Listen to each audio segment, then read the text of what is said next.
Okay, I think we'll just give it another 60 seconds and then we will get started and I'll admit people that are late to arrive as we go along.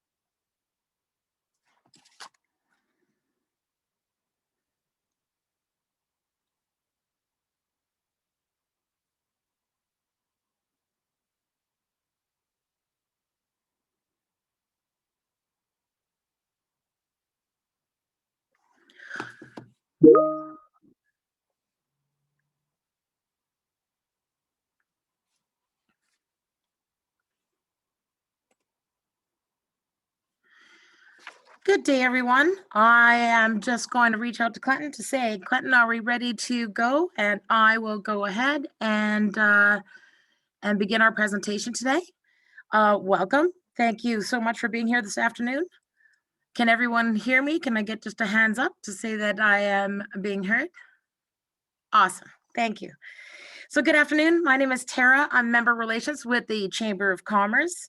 It is my pleasure today to welcome all of you to our presentation, which is about highlighting some key marketing strategies for your business and businesses throughout the pandemic.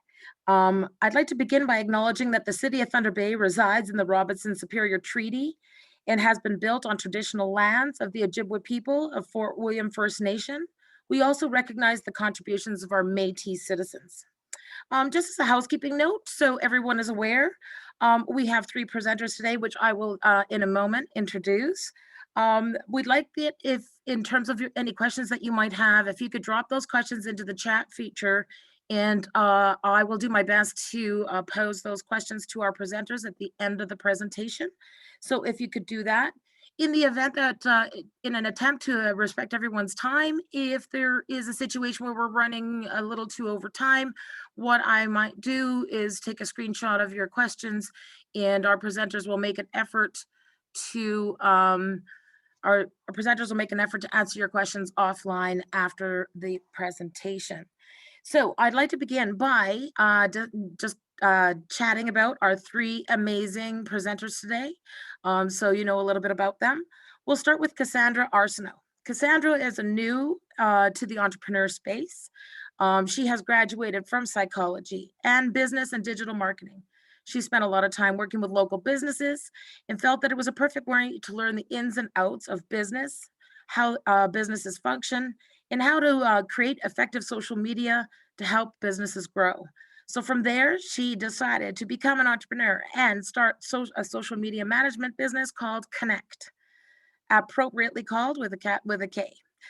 She works one-on-one with clients to help build their online presence with a purpose, and is currently working on expanding the education side of her business, whereby she will provide courses that will be launching to this spring that is available to businesses in our community. The second presenter is Brook Dallaire. Brook moved from Minnesota to Thunder Bay in 2017 for love. I'm happy that she moved here for love and stayed for love of our community. She has worked for 10, prior to moving here, she worked for 10 years with the Minnesota DNR State Parks and Trails Division as their digital marketing and SEO strategist, and was a project manager for the Minnesota State Fair. In the last year, she co-founded Sociable Thunder Bay, a digital marketing and events companies whose goal is to bring people together through various events, videos, and collaborations while showcasing the sociable people of our community and that aspect of organizations within our Thunder Bay, the Thunder Bay that she fell in love with. Our third presenter is Paul Sarkissian. Paul teaches digital marketing and analytics at a local college here in Northern Ontario. In a previous career, he was a co-founder and managing director of a marketing research company, one of the first in Canada to harness the internet for online participation and recruitment. Paul and his team collaborated with organizations across a variety of industries, including Fortune 500 companies, to discover consumer insights and drive marketing efforts. He has published an ebook to foster the success of international students at the college entitled International Students Survival Guide, And as a lifelong learner with a passion for teaching, Paul recently launched a Skillshare class called Tools and Trends for Creative Startups. So with that, I want to thank each one of our presenters and each one of you for attending today, and I will turn it over to our presenters.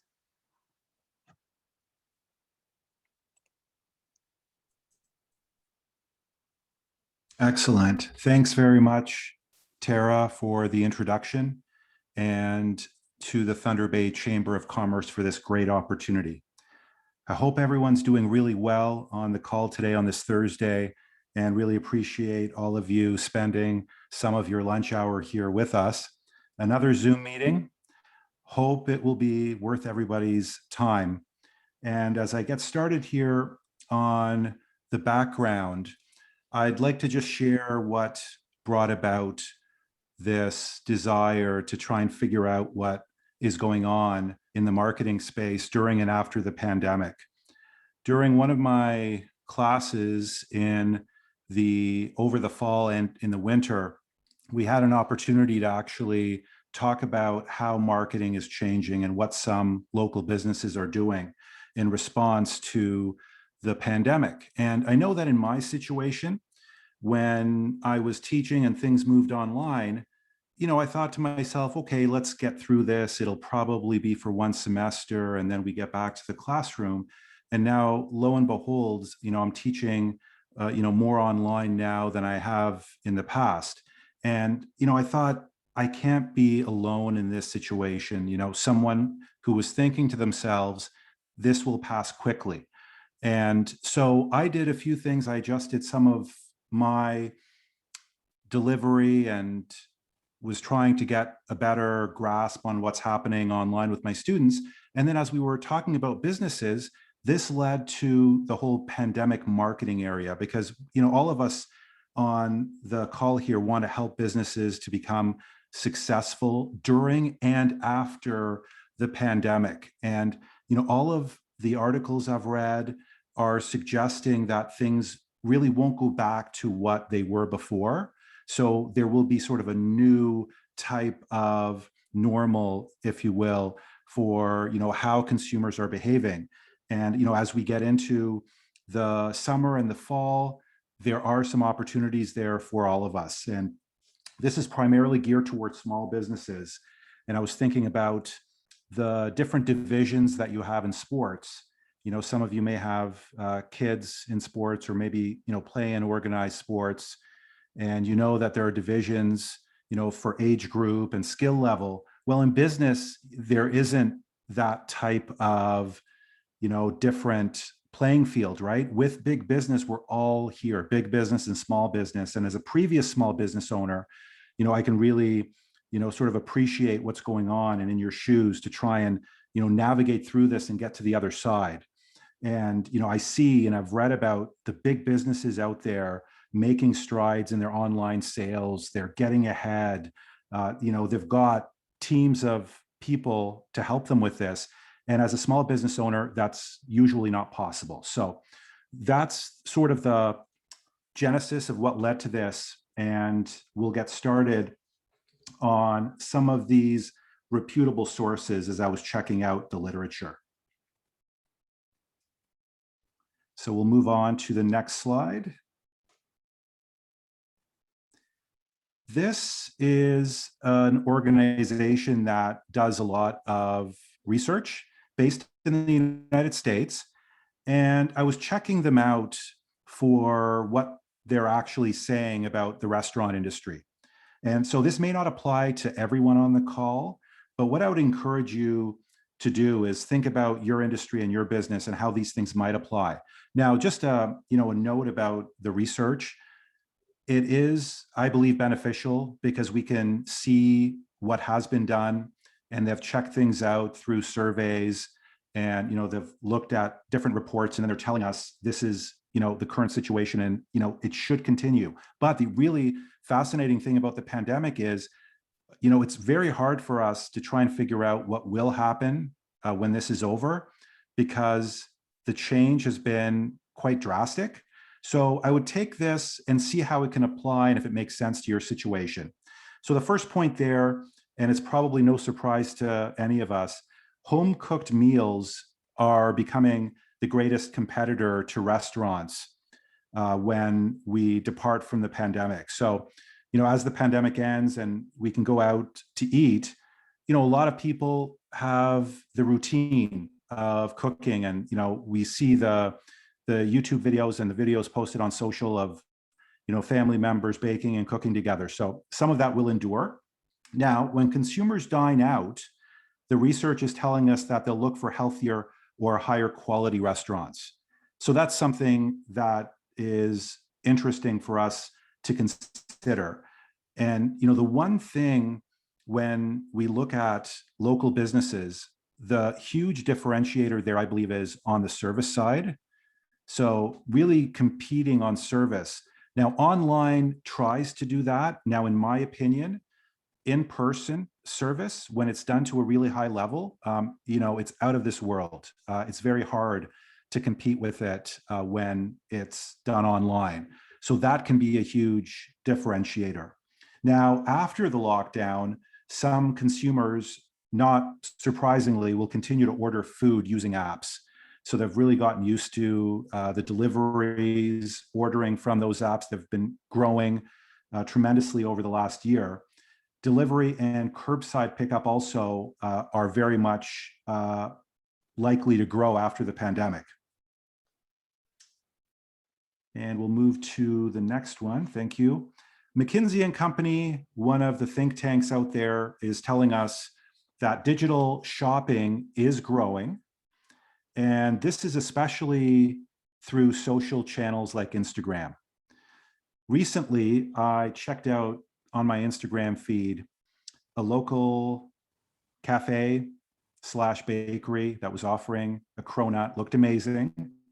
So on Instagram, the visual is the highlight there. I went to their website and I actually ordered a cronut for pickup the following day.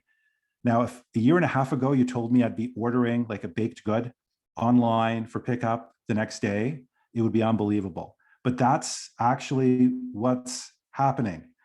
And you hit the nail on the head there, Michael. So yes, that it was fantastic. And that's a type of shopping item that's more of a convenience item.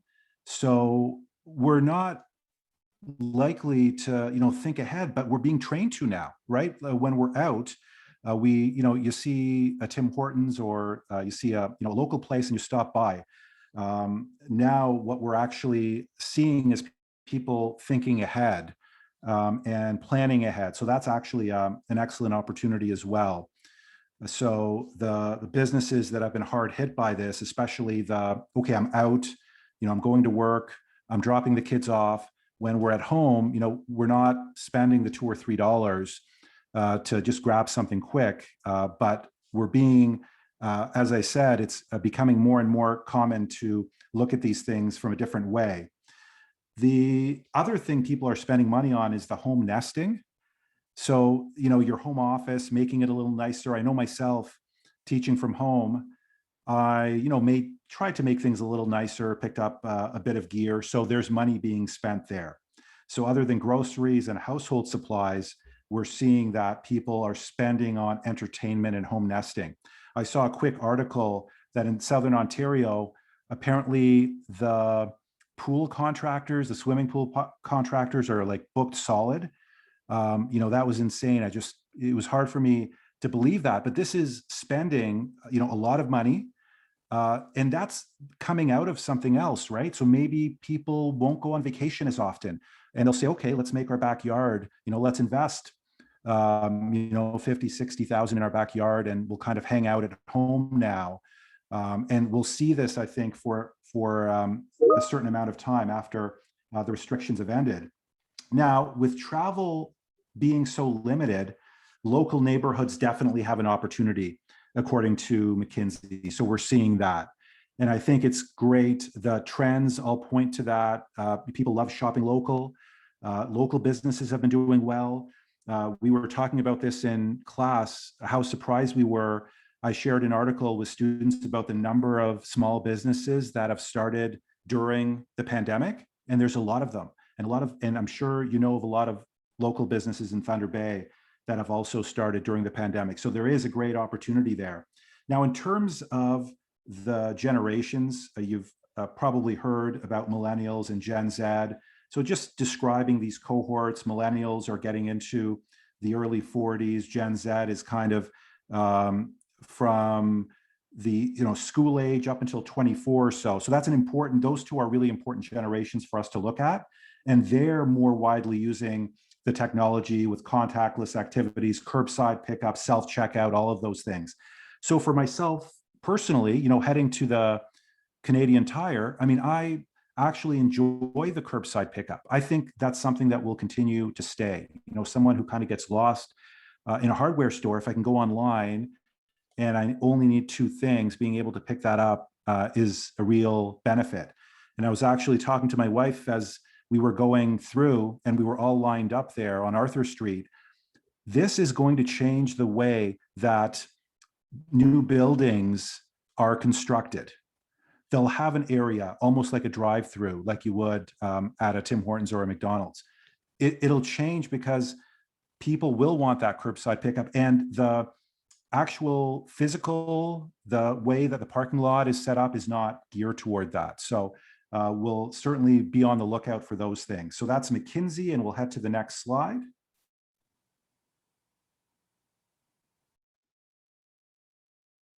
Okay, and the last thing here, Ernst & Young, I won't spend a lot of time on this.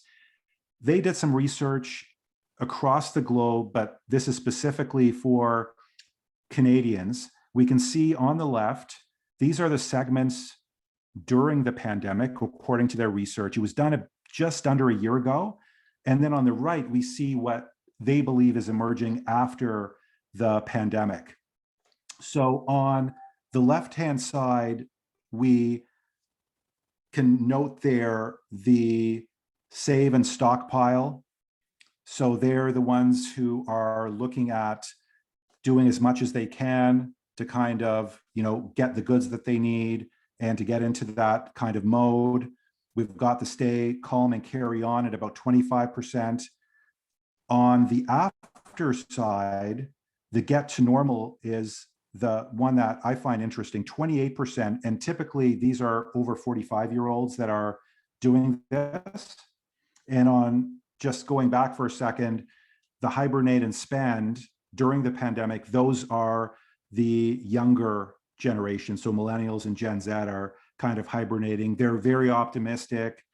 Older people, according to this research, are a little more ambivalent. They're, thinking to themselves that, they're not quite sure how things will turn out, but they're hoping things will get back to normal. So for us, the reason I wanted to just really quickly include this is we see that only about 28%, so just over a quarter, think that it'll get back to normal. Some will do other things. We can see about a quarter will continue to stay frugal. Some will be cautiously extravagant and so on. And over to the next slide.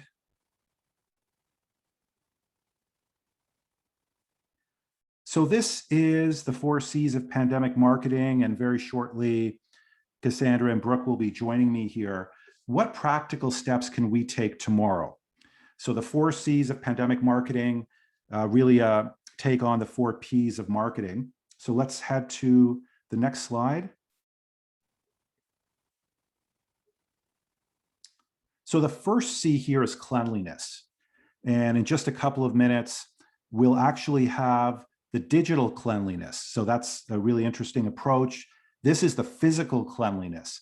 So not a surprise. And this is something that we continue to see. And as reported in QSR magazines, the research is telling us that consumers are planning to spend twice as much at clean restaurants per month. So that's really something that's on people's minds, even as more of us get vaccinated, things kind of open up. I believe the cleanliness factor will be really important. So how can we apply this learning across the industries and for your businesses? More people are concerned about hygiene and cleaning practices. And so if we look at businesses that can be successful, and I'm sure that all of you are doing this anyway, routinized cleaning practice, but also something that's conspicuous. So, your customers can definitely see that it's there. It's being taken seriously. That's something I'm actually, I do enjoy that. Probably before the pandemic, a bit of a germaphobe myself. And so, when I go get blood work done and they're cleaning the chair right after, like everyone is kind of hyper aware of these things. I kind of appreciate it. I believe others do as well. And when you see this, the companies that will continue and, really consider this something important, I believe will benefit because consumers are looking for this. So as we go through this, I would think about what your business can specifically do to benefit. So the first C is cleanliness, and Kassandra will take over here on the next slide.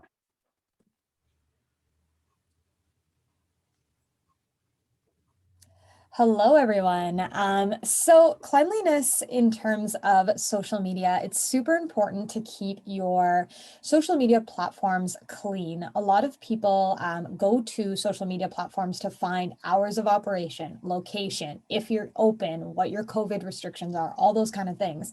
And if they have to scroll and search and look through all of your social media platforms to find one answer, they won't do it. They'll just skip out on your business, which is not beneficial to you. So when I think of, your Facebook page or your Instagram page, I think of it as a magazine cover. So you want to have the title of your business, you want to have things clean and crisp so that when people come to your platform, they're able to find the answers that they need right away, and they know who you are and what you do. If you go on a social media platform and you don't know if this is a pizza parlor or a fried chicken place or a social media marketing place, you're going to get very confused and not know what this business is about. So it's important to keep who you are, what your business is doing, and your branding a big part of your social media presence. So in these two examples here, these are a more larger pattern on Instagram. So a lot of people ask me, how do I create a pattern on my Instagram? What does that look like? How do I achieve that? In these two examples, these are a larger pattern, and they aren't reinventing the wheel. You'll see a lot of similar posts in them, and that is very important in social media. You don't want to be spending time creating new quote posts or new promotion posts every single time something happens within your business. If you're posting every day a week, like if you're posting 5 days in a week, that gets very exhausting to create a new post every single time. So use similar posts for each of your categories. You can skip to the next slide there. And then in these next two examples, they are more of a tight-knit pattern. So they are doing one promotion post, one personalized post, and they kind of flip-flop between. So you still get the pattern, you still see the branding, but you're able to tell what the business is, you're able to tell the services that they offer, you're able to see the branding right away just by looking at their Instagram feed. I am good. Off to Paul again.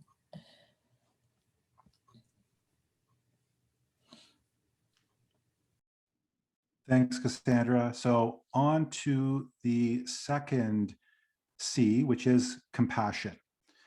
How can your business put out there that we're all in this together? As we look at the generations that are really making an impact economically, the Gen Z and millennials, especially Gen Z, from what I've read, are looking for sincere and genuine companies and brands.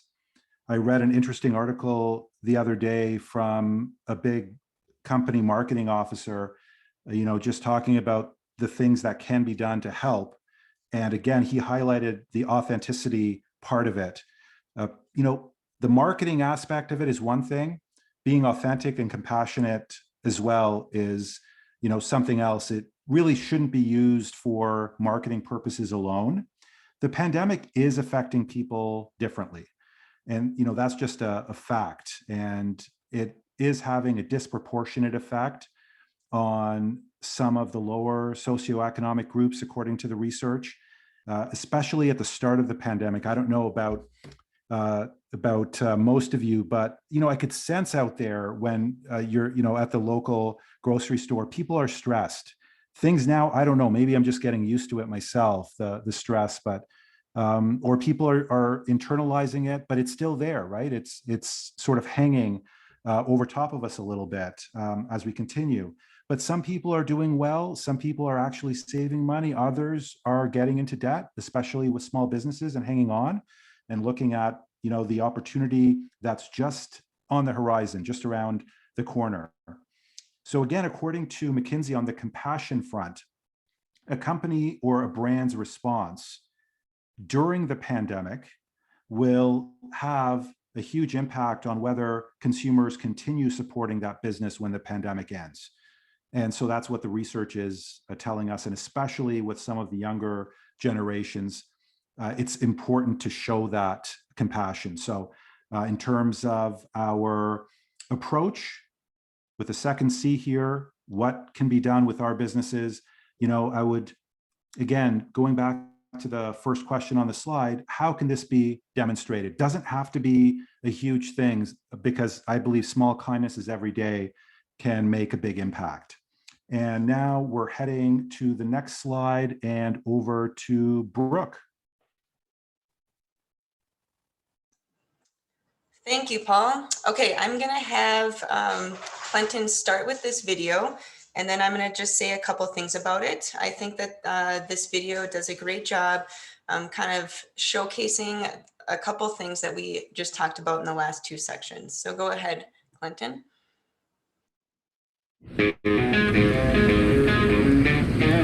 Hey, welcome to the Haven Hostel.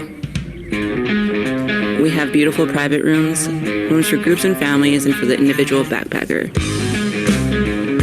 We have storage space for gear, have extremely clean common spaces, parking, and a courtyard with a fire pit. We're the perfect place to rent out for your sports team, wedding party, or downtown takeover. We are adrenaline junkies with some great advice, especially when it comes to water sports, being 2 blocks from the marina. We definitely love pets. Most importantly, we'll have the coffee on and a map to show you our hidden treasures.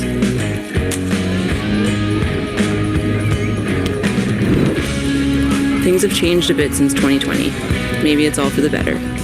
All that matters is that we continue to keep you safe, happy, and comfortable right here on the North Shore of Lake Superior.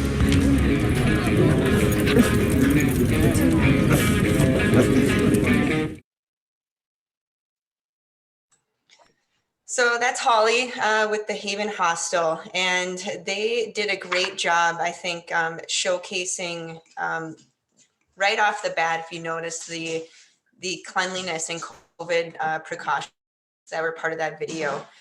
And we showcased the shots of the cleanliness and things like that. She also has like this compassion and acknowledges that there was this craziness of 2020, which has an authenticity to the video as well. This purpose of this video was Holly thinking about what her business goals in the midst of all of this, and how she could get the messaging out that they made some changes in their business and that are optimistic about the future. And so they used this video as an ad on social media to promote summer stays and how the hostel has made changes due to COVID, and that they are looking forward to seeing people in the future. Handing it off to Paul. Great. Thanks, Brooke. We're off to the third C here. So consumer needs. This is a big category as you're looking at your business and asking yourself how you can meet the current and future needs of consumers. What is it that you can do? And part of it is looking at the research, but more than that, in your community what your customers are thinking. And as a business owner on the ground floor, talking to suppliers, customers, some of your neighbors and competitors, what's going on out there. So if there's a way that you can leverage that, understanding that and carrying that forward, I believe that will be an advantage. So how are consumer needs changing now during the pandemic that will be sustained even, after whatever the after is? as consumers are looking at, for example, ordering more online, maybe staying in, not going out as much, what can be done? So are there any changes that you're observing in your industry? We talked a bit about the restaurant industry, and that one does fascinate me with student groups. It's always good to talk about food. And one specific segment of the restaurant industry, as an example, the pizza business has been doing phenomenally well, and frozen pizza has been growing as a category as well. And using a local business as an example, living out in the country, noticing that this particular Thunder Bay pizza place actually started to make frozen pizzas. So that's kind of a nice pivot. And I wouldn't have tried that unless I could take it home from one of the local grocery stores we have. So that is a kind of pivot that I believe would be beneficial to that particular business. I'm seeing more and more of that as well. Another a small sort of restaurant doing take home, more prepared and take home, that is seeing a huge boom as well. Now, again, according to McKinsey, and this is in some global cities, consumers are saying that they want to shop less in physical stores when the crisis is over. So we'll see whether or not that's the case. I would take this with a grain of salt, because some people will say that and then not necessarily follow through. But it kind of does make sense, as you're more used to being at home and not being out, then that may carry for some time as we go into the future. So what is being done now as we look at the changes in our industry that you can take advantage of in terms of your consumer needs? So that is the third C that we're looking at, and I will hand it over. Next slide, please.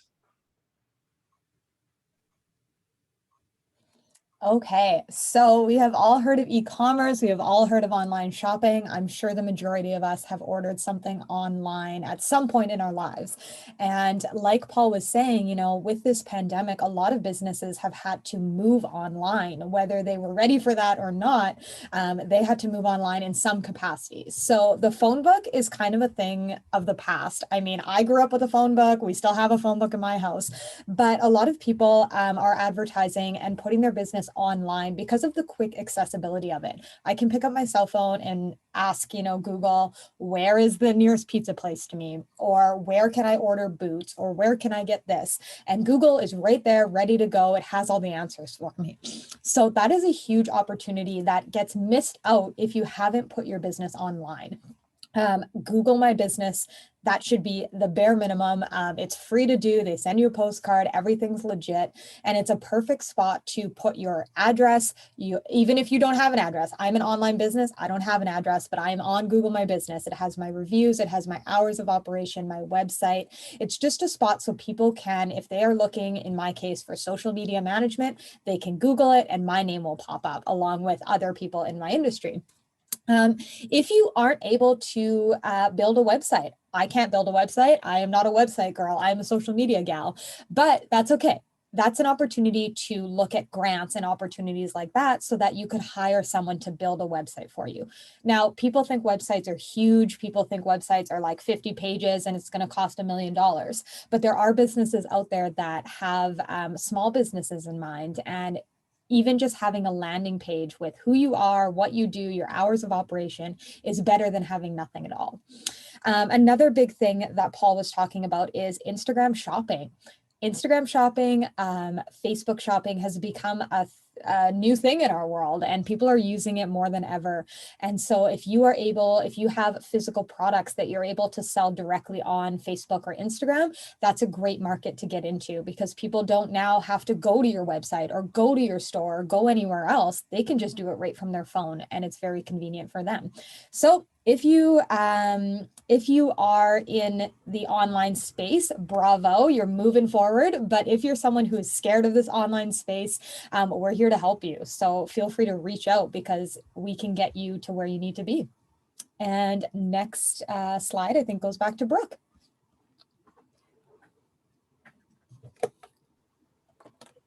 Yes, great. Thank you very much. I would just kind of second what she was saying there about the Google. I would ensure that take a look at your Google listing. It's called Google SERPs. It's your search engine results page and how you show up on Google. And that is important. You're able to update your hours there, add your own photos, even videos that are under 30 seconds can now be put into that space. Client reviews and things like that, the stars matter. And from an SEO perspective, that tremendously matters and will help a lot. So take a look at that later today. Clinton, if you want to go ahead and play this video, I'll speak about it a little bit after.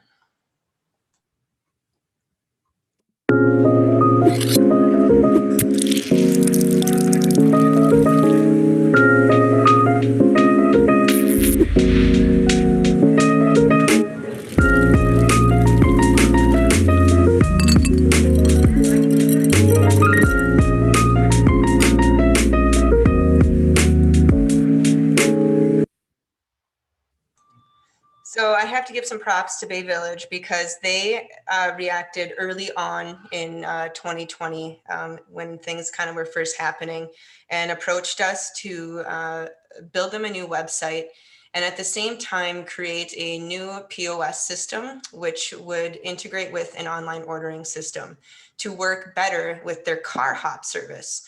So previously, you could go sit in and have a nice coffee and muffin inside Bay Village, but they quickly had to change the type of services to meet the consumer needs and the COVID restrictions.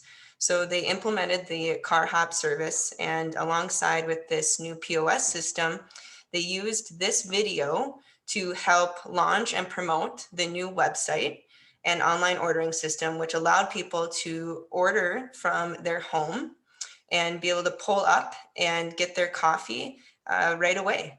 And even with this new system and the car hop combination there, it cut down their service time by 5 minutes, which is amazing. And something that I think is also going to be a change in consumer behavior is how quickly people expect to have a product or something or service delivered.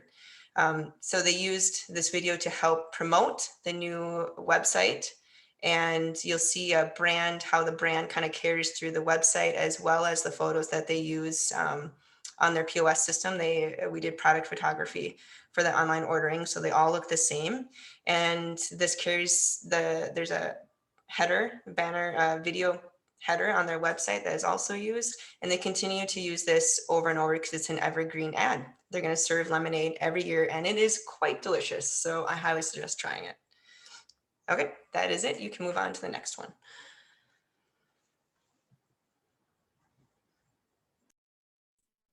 Okay, excellent. Thanks for that, Brooke. And absolutely just agreeing wholeheartedly with the speed of delivery. We'll see that continuing to grow in importance. And I believe something that small businesses can certainly take advantage of. They're very well suited to take advantage of making sure that customers get what they need at the time that they need it. When you look at the big giants out there like Amazon, that's the one thing they can't do yet is get that product right away to the person that needs it. They're trying to do that. And in some places, they might have retail stores, and in big cities in the US, they might have same-day delivery. But in most places, they just cannot cover that gap between, okay, I want something or I need it. I need this product. When can I get it? Well, I need to wait 3 or 4 days or 7 days. And, we know how busy delivery services have been, so we might not get it on time. This is certainly an important thing that local businesses can also stay on top of. And our final 4C is communication. So we covered cleanliness, compassion, and consumer needs. And the final one, both Kassandra and Brooke have really, touched on this as well. So how can your business more effectively communicate during and after the pandemic? And absolutely, the GMB, the Google My Business listing is key. And having a website, even if it's a basic website, is important. I've visited, or I Googled a local auto shop the other day. And so they had their Google My Business set up, but the first website that came up was a similar business with a very similar name in Alberta, because they didn't have a website. And, so that's something that really is important, because you want to make sure you're not sending your customers somewhere else. So we want to, harness that effective communication. Of course, social sites like Instagram and Facebook, Kassandra and Brook can speak more about this. I think, Instagram is definitely on that upward trajectory. I think Facebook probably is more of a kind of a plateauing and legacy thing, more like a website. So it really is important to update store hours, services, and product offerings. So I know how hard small businesses and local businesses are working. And, this isn't to criticize anyone, just to share my experiences over the last year, checking out things online before I've headed out, and just, getting to the store and they're not taking customers in the store. And there was no indication of this online, on social websites.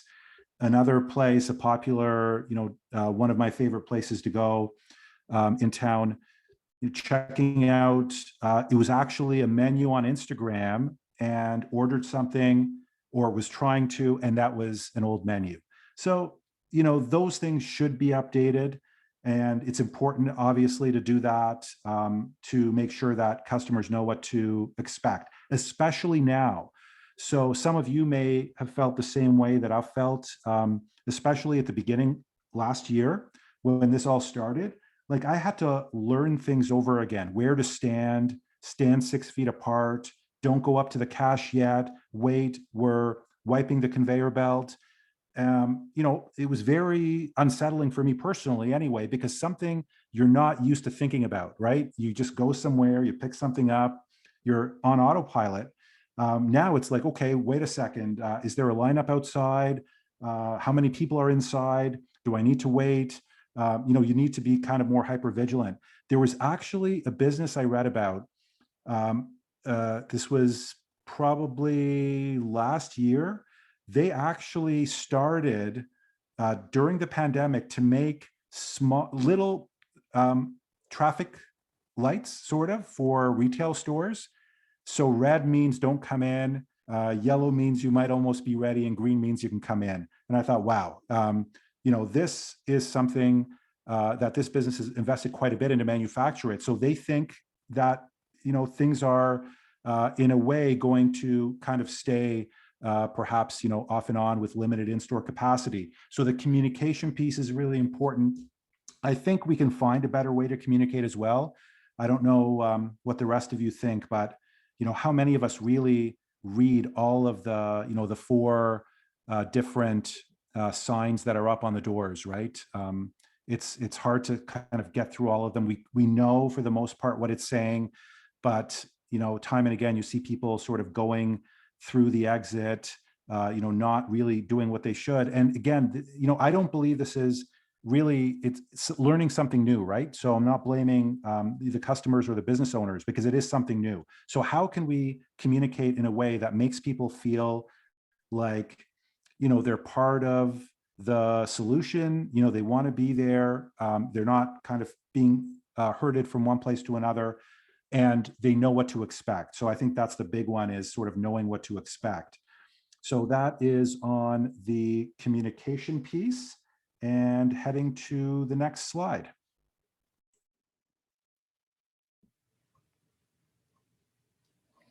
Okay, so communication on social media. I'm going to go right off on my last point that says stay consistent, just to kind of follow with what Paul was talking about.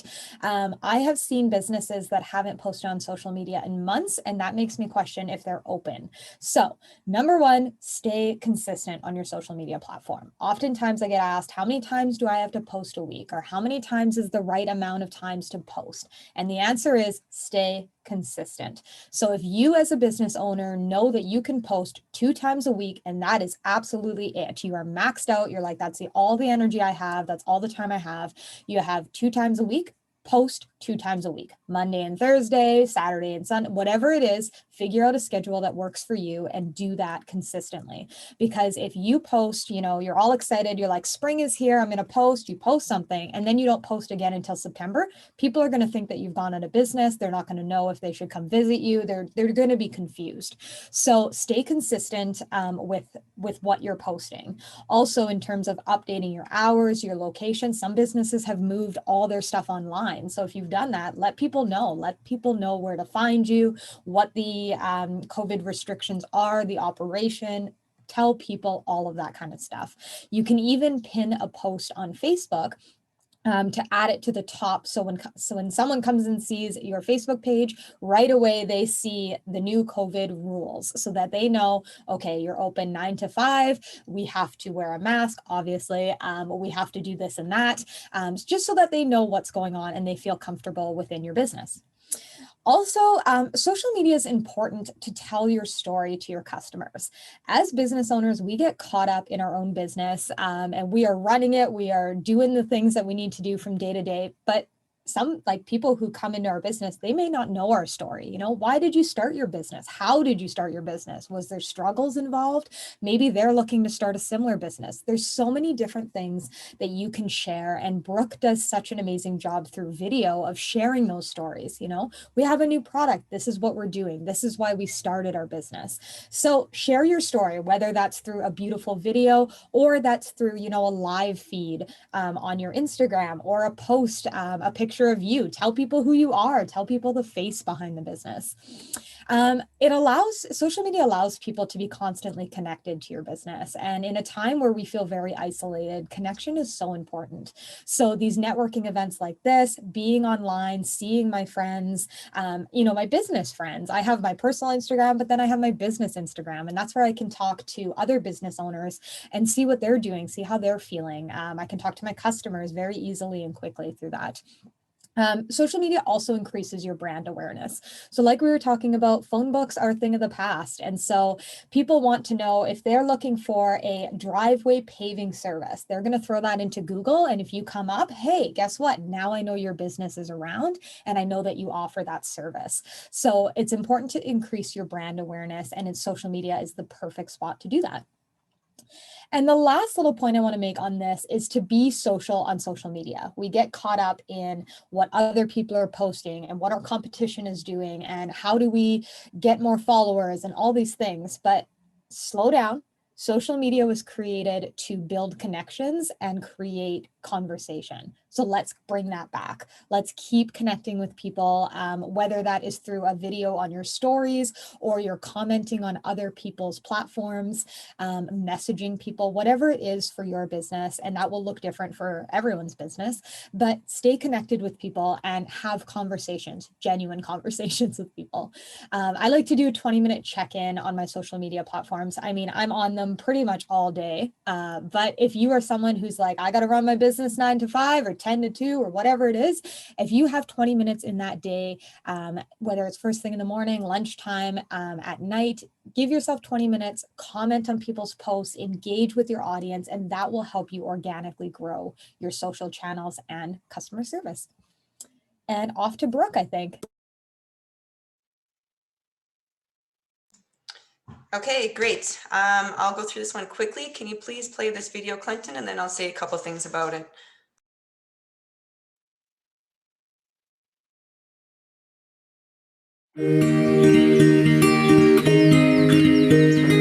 Nothing like a good morning ruined when you run out of coffee. What you need is a coffee subscription from Rosencrantz Roasting Company. Just head on over to rnccoffee.ca and click the shop button. Choose your favorite beans, how much you want, and how often you'd like to get it. We offer weekly, bi-weekly, and monthly subscriptions. If you can't decide on a coffee, click on Roaster's Choice, and we'll send you the feature of the week. The rest is on us. We'll roast it, bag it, and deliver it to your home.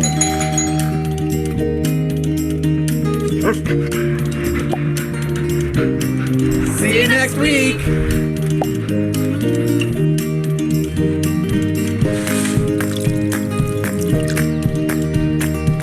Okay, enough with the music.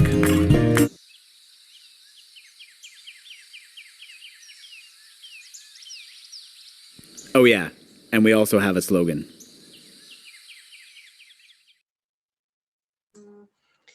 So our Rosencrantz did a great job. This subscription video was to kind of help promote. It was another social media ad that to let people know that they offer this subscription service. But not only that, because of COVID, they started offering this delivery service, and people needed to know about it because this goes back to consumer needs and communicating these changes with the audience. I love this video because it shows the brand humor and the personality and kind of creates that connection with people. I recently spoke with Jesse, and I was happy to hear that before COVID and this video, they had one person subscribe to this service.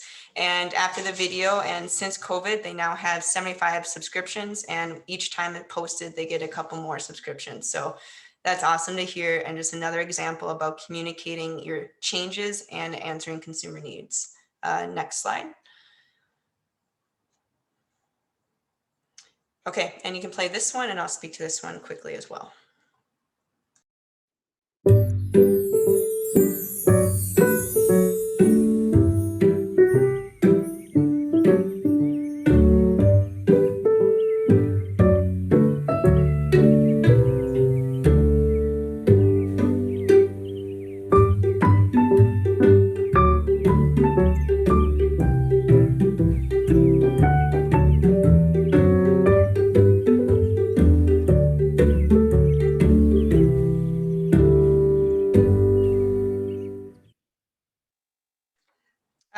So that was my family. That's kind of a fun little fact. That was my kids and my wife. The creative kits actually did a fantastic job.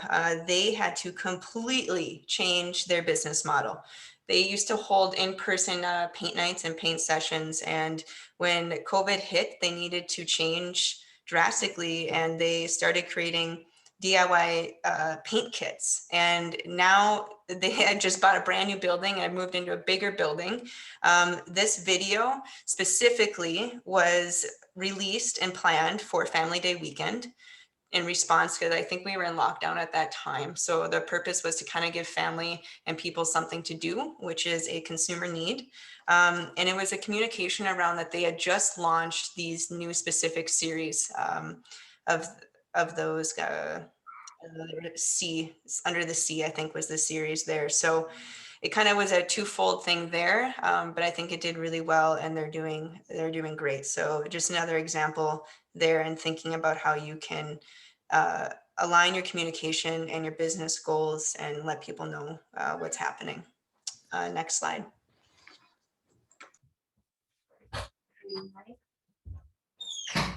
Thanks, Brooke.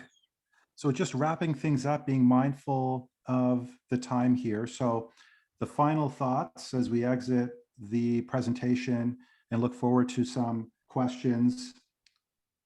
No one asked for all of this that's been happening, but we see that there are opportunities out there. And these are opportunities that businesses can leverage and take advantage of. And I think we've had some great examples of it through the presentation. As consumers are trying new things, concepts like brand loyalty are being put to the test. And so that's actually an opportunity, because people might be veering away from what they usually do and might be trying new brands or new services. That's where your company can follow through. And final question is, how can your business leverage the current consumer trends for a better future? So what is it that your business can do?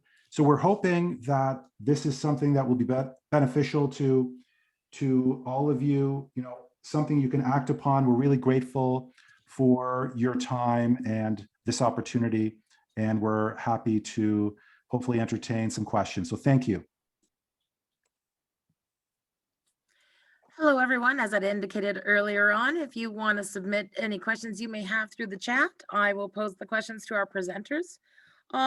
Also keep in mind, if you have questions after today's presentation, you can feel free to reach out to us or reach out to our wonderful presenters today. We'll just take a minute to wait and see if any questions came in. You'll notice in the chat, we had a lot of great comments about the things that you guys were presenting and about the videos and about the coffee subscription. And thank you for those comments. These three people are doing some really great work. While we wait, oh, I have a question. Oh, it says great presentation. Thank you. So I want to let you guys know that.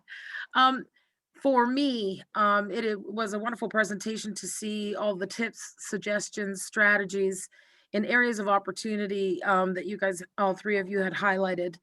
And also providing some success stories, because we need to hear those as well. Like when people had to shift their strategies and how that has worked out. So thank you for providing those. Does anyone have a question that they'd like to pose today? Well, I'd like to thank all three of our presenters, Paul, Kassandra, and Brook, for sharing your thoughts, insights, and expertise with us today. And we really appreciate you providing this to our members. And thanks to everyone for attending today. We will post this recording. I noticed someone had asked the question. It will be posted to our website probably within the next couple of days. So if you know of anyone that would benefit from this presentation, or if you'd like to revisit it yourself, we will have it on our website. And there was one question there. Oh. Yes, to answer your question, the ads were posted through Facebook ads. I know for a handful of them, and that can be super overwhelming. I totally get that. So if you guys are considering doing ads on social media, specifically Instagram and Facebook, just have fun with it and play around with it. You don't need to spend a lot of money. You can start with $10 and see how that works out. And then you can bump it up again to 20 if you want. But I think $10 is enough to kind of play with and kind of get your feet wet until you kind of start to understand the ins and outs and what's successful. And determining what is successful is going to be what aligns with your business goals. Are you trying to sell a certain product? Are you trying to increase brand awareness and followers on social media? Are you trying to sell more of a certain product or increase web traffic to your website? So kind of thinking of all those and how you kind of want to approach and set up that social media ad is something to think about prior, but don't stress out too much about it. And if you need help, there's three of us here that you can definitely reach out to. Thank you, Brooke, for catching that question that I had missed somehow in the chat. And there is one more question. One person is posing a question saying they've seen a lot of complaints on social media lately. Do you three have any suggestions on how to respond to any complaints that might be posted on social media? I can speak to this. It's bound to happen in every business. Hopefully it never happens, but I mean, everyone always has something to say. So I always suggest to my clients that you respond with a standard message. Hello, Jan, thank you so much for letting us know of the situation. Can you please give us a call? Take it offline. Do not start talking to people online because you don't know where that direction is going to go. It's very unpredictable. So just ask them, hey, thank you so much for letting us know. I'd love to continue to talk about this. Please give me a call at blah, blah, blah, blah, blah, or please send me an email. I recommend a phone call, but please send me an email or a phone call and then have that conversation with them offline. Just because you don't want anything to blow up into some ridiculous conversation that might happen, and people get angry quickly. So if they're already upset with you, take it offline, give them a call, and do your customer service that way is what my recommendation would be. Thank you. I think that is a great suggestion. Does anyone else have any questions? With that, I think we'll take this opportunity to respect everyone's time. Thank you, our three wonderful presenters, Paul, Kassandra, and Brooke. Thank you to everyone who attended. If you have any additional questions, feel free to reach out to us. Have a wonderful day and stay safe.